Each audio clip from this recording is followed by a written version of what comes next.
ગુજરાત બુલેટિનમાં આપનું સ્વાગત છે। ક્રેડાઈ દ્વારા અમદાવાદ રેસિડેન્શિયલ ઓવરવ્યુનું અનાવરણ કરવામાં આવ્યું।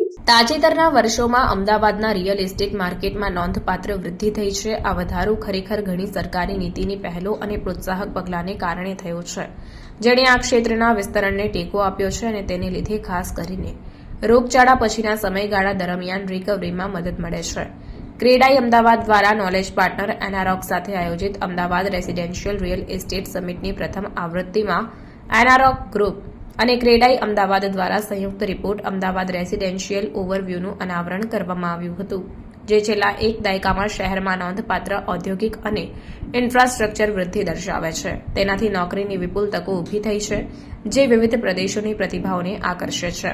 આ સમિટમાં એનારોકના chairman Anuj Puri, CREDAI president elect Shekhar Patel, CREDAI અમદાવાદના chairman Chitrak Shah, Bakeri group managing director Pavan Bakeri વચ્ચે રસપ્રદ પેનલ ચર્ચા પણ થઈ હતી। પેનલના સભ્યોએ રિયલ એસ્ટેટ ક્ષેત્રના વર્તમાન અને ઉભરતા વલણો, નીતિ અને નિયમનકારી ફેરફારો, વૃદ્ધિની તકો અને પડકારો, ગ્રાહકોની પસંદગીઓ, ટેકનોલોજીનો ઉપયોગ અને ડિજિટલાઇઝેશન અને અન્ય વિષયો વિશે તેમના વિચારો શેર કર્યા હતા। સૌપ્રથમ તો આપ સૌ અહીંયા બી હાજર રહ્યા છો એના માટે ખૂબ ખૂબ આભાર। આજે અમદાવાદના રિયલ એસ્ટેટ માટે એક બહુ મોટો દિવસ છે।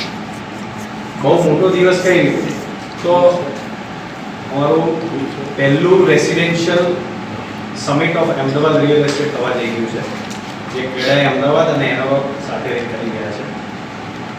એનું મહત્વ અને કેમ મોટું છે તો અત્યાર સુધી ઇન્ડિયા લેવલ પર જેટલા મોટા મેટ્રો સિટીઝ હોય એ મેટ્રો સિટીઝનું દર ક્વાર્ટરલી એક ઇન્ડેક્સ બહાર પડતું હોય છે, જેની અંદર અલગ અલગ ઝોન, અલગ અલગ એરિયાની અંદર એક શહેરની અંદરના રિયલ એસ્ટેટના પ્રાઇસ મૂવમેન્ટ, ઇન્વેન્ટરી લેવલ, નવા પ્રોજેક્ટના લોન્ચ, એવી અનેક વિગતો ક્વાર્ટરલી એની ઇન્ડેક્સ બહાર પડતી હોય છે। એ ઇન્ડેક્સમાં આજે અમદાવાદનો સમાવેશ થવા જોઈએ। આપણે બધા જાણીએ છીએ કે ઇન્ડિયાના જેટલા પણ મહાનગરો છે એની અંદર one of the most liveable અને સૌથી કોસ્ટ એફિશિયન્ટ, એટલે સૌથી સસ્તું રિયલ એસ્ટેટ અને એ પણ ક્વોલિટી સાથે એ અમદાવાદ શહેર આપી છે। તો ક્રેડાઈ તરીકે અમે બધા સ્ટ્રોંગલી ને આપણે સૌ જાણીએ છીએ અને માનીએ છીએ કે Ahmedabad most liveable city of the country છે અને it deserves to go national. એટલે જ અમારા સમિટનું આજે સ્લોગન છે, વી આર ગોઈંગ નેશનલ।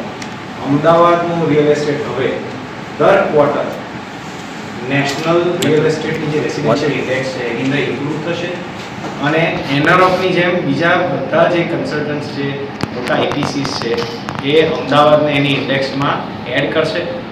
એટલે આવતા દિવસોમાં અમદાવાદના રિયલ એસ્ટેટમાં ઇન્ડિયામાંથી અને ઇન્ટરનેશનલ લોકોને પણ આપણે જાણીએ છીએ કે એનઆરઆઈ ઘણા મોટા તાયનાતમાં ઇન્વેસ્ટ કરે છે રિયલ એસ્ટેટ બજારમાં, તો એ બધા અમદાવાદના અનેક એરિયાઓની પ્રાઇસ મૂવમેન્ટ, ઇન્વેન્ટરી લેવલ, નવા લોન્ચ, એની વિગતો મેળવી શકશે અને નિવેશ કરી શકશે, ઇન્વેસ્ટ કરી શકશે। એમની ઓફિસ કરવી હોય તો અહીંયા આગળ ઓફિસ કરી શકશે। એમ અમદાવાદને આપણે આજે નેશનલ રિયલ એસ્ટેટના મેપ પર મૂકવા જઈએ છીએ। તો આ અમદાવાદના રિયલ એસ્ટેટ અને ક્રેડાઈ ડેવલપર્સની આ એક બહુ મોટી અને પ્રાઉડ મોમેન્ટ છે મારા માટે। Thank you. Ahmedabad is going national. આનું કારણ એટલે છે કે દરેક જગ્યાએ જે અમદાવાદના રિયલ એસ્ટેટના મેઝરમેન્ટ્સ છે, કે શું પ્રાઇસ છે, શું કોસ્ટ છે, એ દરેક જગ્યાએ આર્ટિકલમાં આવશે। એ આર્ટિકલમાં આવશે એના કારણે કોઈ કંપનીને અમદાવાદની અંદર ઇન્વેસ્ટ કરવું હોય, બીકોઝ કંપનીને બી ઓવરઓલ ઓપરેશન કોસ્ટ બી જોવાની હોય, એના એમ્પ્લોઈઝને પોસાય છે કે નહીં એ બી જોવે, અને એને એના જે એમ્પ્લોઈઝ છે કોઈને અહીંયા રહેવા આવવું હોય અને અહીંયા ઓપોર્ચ્યુનિટી બીજી મળતી હોય તો એ બી ઓવરઓલ આખા બધા જે કમ્પેરિઝન છે આ ફર્સ્ટ શરૂઆત છે। એવી રીતે ઘણા બધા અનારોક સિવાય ઘણા બધા આઈપીસીસ છે, એક પછી રિલીઝ કરશે। ટોટલ ઇન્ડેક્સ જે છે એ 6 થી 7 સિટીઝ જે છે એના સિવાય અમદાવાદ 8મી સિટી થવા જઈ રહ્યું છે। તમને કમ્પેરિઝન મળશે, એના કારણે ઇન્ડસ્ટ્રી આવશે, એના કારણે બહારથી લોકો અહીંયા આવશે રહેવા માટે, કાં તો એક સેકન્ડ હોમ તરીકે ઇન્વેસ્ટ કરશે, સેકન્ડ ઓફિસ તરીકે ઇન્વેસ્ટ કરશે અને ધીમે ધીમે ગ્રેજ્યુઅલી અમદાવાદનો ગ્રોથ છે એ મોટો થતો જશે। એટલે સારા બિલ્ડિંગ, સારા લેવલના લોકો, સારી કંપનીઝ, આ બધું હોલિસ્ટિક વિઝન અમદાવાદની અંદર તમને આગળના આવતા વર્ષોમાં દેખાશે. આના ઓવરઓલ બેનિફિટ છે ઇન્ડસ્ટ્રીથી લઈને રેસિડેન્શિયલ.